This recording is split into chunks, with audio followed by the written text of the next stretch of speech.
In today's video, I'm going to teach you how to manually sync your Todoist task and project data.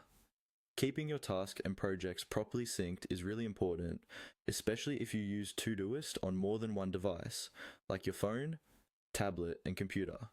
A quick manual sync helps make sure that everything you see is up to date, whether you just made changes on another device, or you're worried your internet connection might have interrupted an automatic sync. First, open Todoist on the device you're using. This could be the desktop app, the mobile app, or even the web version in your browser. Make sure you're logged into the correct account where all your tasks and projects are stored. Once you're in, give the app a second or two to load your current task list. Now, look towards the upper part of the screen for your profile icon.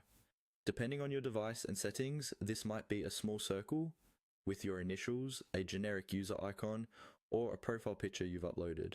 It's usually found in the corner of the interface, slightly above and to the left side, near the top navigation area.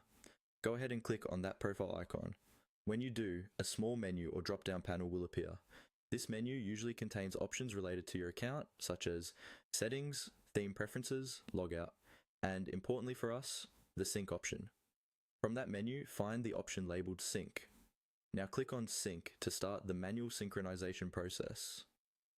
Todoist will now connect to its servers and update your local data, making sure your tasks, projects, due dates, and completed items match what's stored in the cloud. This process usually only takes a few seconds depending on your internet connection and how many changes need to be updated. During this time, try not to close the app or navigate away, just to ensure the sync completes smoothly. Once it's done, your task and project data should now be fully up to date. If you've just made a lot of edits on another device or you're collaborating with others on shared projects, it's a good habit to manually sync